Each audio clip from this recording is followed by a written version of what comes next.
Assalamualaikum warahmatullahi wabarakatuh. Perkenalkan, nama saya Muhammad Rafi Atallah dengan NIM 20042120. Baiklah, pada kesempatan kali ini saya akan mencoba menjelaskan materi tentang perilaku individu dalam organisasi pada mata kuliah perilaku organisasi. Mata kuliah ini diampu oleh Ibu dosen Yulia Hanoselina, SIP, MIP. Langsung saja ke pembahasan materinya. Perilaku individu dalam organisasi adalah bentuk interaksi antara karakter individu dengan karakter organisasi. Setiap individu dalam organisasi semuanya akan berperilaku berbeda satu sama lain, dan perilakunya ditentukan oleh masing-masing lingkungannya yang memang berbeda. Jadi perilaku individu juga dapat dipahami dengan mempelajari karakteristik individu. Menurut Nimran dalam Sophia pada tahun 2008 menjelaskan karakteristik yang melekat pada individu terdiri dari ciri-ciri biografis, kepribadian, persepsi, dan sikap. Pada slide selanjutnya dapat kita lihat yaitu bagan atau struktur perilaku individu dalam organisasi. Dilihat dari bagian atas yaitu biographical karakteristik, ada personality, value and attitude, ability, ada perception, motivation, individual learning, dan yang terakhir yaitu ada individual decision making. Langsung saja ke pembahasannya. Dapat kita lihat pada bagian atas struktur yaitu biographical karakteristik. Biographical karakteristik atau yang bisa disebut dengan karakteristik biografi adalah karakteristik perorangan seperti usia, gender, ras, dan masa jabatan yang diperoleh secara mudah dan objektif dari arsip pribadi seseorang. Dengan kata lain, karakteristik biografi adalah semua informasi yang ada di dalam biografi yang bisa digunakan untuk mendeteksi tapi bukan memastikan.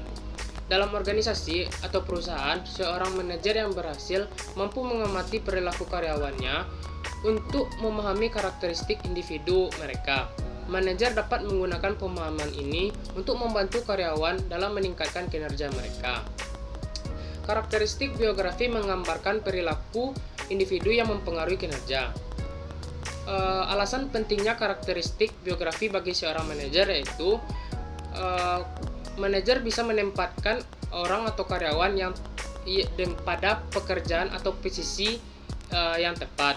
Tujuannya adalah untuk mencari dan menganalisis variabel-variabel yang berdampak pada produktivitas karyawannya, kewarganegaraan, kepuasan sesuai dengan kapabilitas yang dimiliki oleh karyawannya.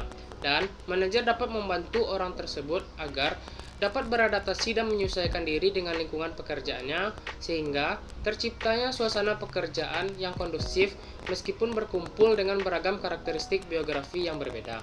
Baiklah, selanjutnya yaitu personality. Personality atau kepribadian merupakan himpunan karakteristik dan kecenderungan yang stabil serta menentukan sifat umum dan perbedaan dalam perilaku seseorang. Jadi, kepribadian seseorang pegawai atau karyawan akan mempengaruhi kinerja organisasi. Kepribadian merupakan salah satu faktor yang sangat penting diperhatikan dalam organisasi. Karena dengan kepribadian karyawan yang baik, maka organisasi dapat meraih kinerja yang tinggi seperti tingginya kepuasan kerja dan kemampuan karyawan untuk bekerja dengan maksimal. Selanjutnya ada persepsi. Persepsi adalah suatu proses memperhatikan dan menyeleksi atau mengorganisasikan dan menafsirkan. Jadi, dalam suatu organisasi, keputusan-keputusan dan kualitas penetapan akhir individu atau seorang karyawan sebagian besar dipengaruhi oleh persepsi ini. Peran seorang karyawan dalam organisasi merupakan suatu objek yang eksternal. Pandangan atau persepsi seorang karyawan terhadap perannya di organisasi dapat mencakup keyakinannya terhadap pekerjaan, kepuasan terhadap pekerjaan, serta perilakunya dalam melakukan pekerjaan. Baiklah, selanjutnya ada motivasi. Motivasi adalah dorongan yang dimiliki seseorang individu yang dapat merangsang untuk dapat melakukan tindakan-tindakan atau sesuatu yang menjadi dasar atau alasan seseorang untuk berperilaku atau melakukan sesuatu.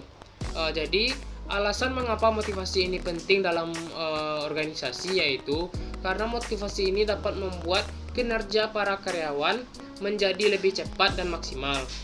Motivasi ini dapat membuat karyawan untuk selalu memberikan hasil yang terbaik untuk organisasinya.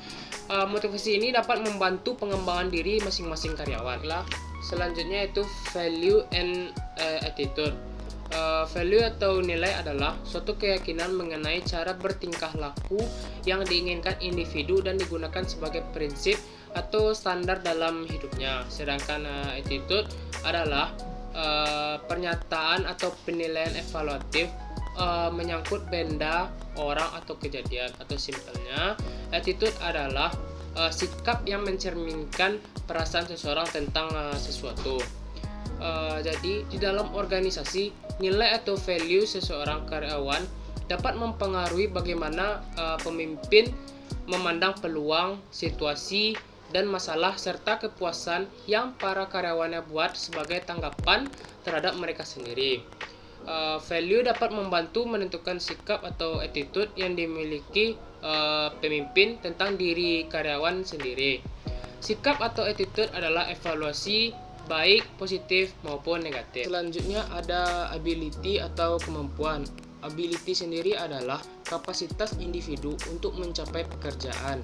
Ability berkaitan dengan ketepatan atau kecocokan kerja seseorang. Jika syarat pekerjaan dengan kemampuan pekerja cocok, maka performa kerja dan kepuasan pekerja meningkat.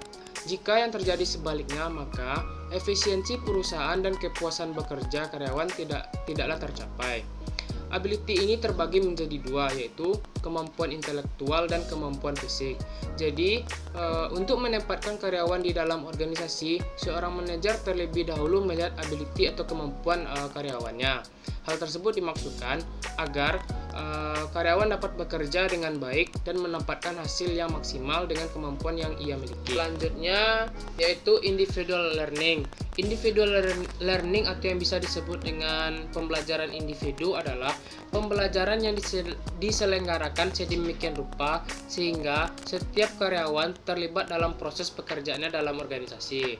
Individual learning dalam organisasi merupakan suatu konsep di mana organisasi dianggap mampu untuk terus-menerus melakukan proses pembelajaran mandiri terhadap para karyawannya, sehingga organisasi tersebut memiliki kecepatan berpikir dan bertindak dalam merespon berbagai perubahan yang muncul. Baiklah, yang terakhir ada individual decision making atau yang bisa disebut dengan pengambilan keputusan. Pengambilan keputusan adalah melakukan penilaian dan menjatuhkan pilihan.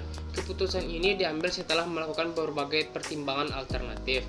Pengambilan keputusan mempunyai arti penting bagi maju atau mundurnya suatu organisasi, karena pengambilan keputusan yang tepat akan menghasilkan suatu perubahan terhadap organisasi ke arah yang lebih baik.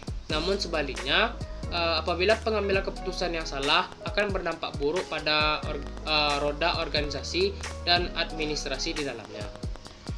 Sekian dari hasil penjelasan saya tentang materi perilaku individu dalam organisasi pada mata kuliah perilaku organisasi.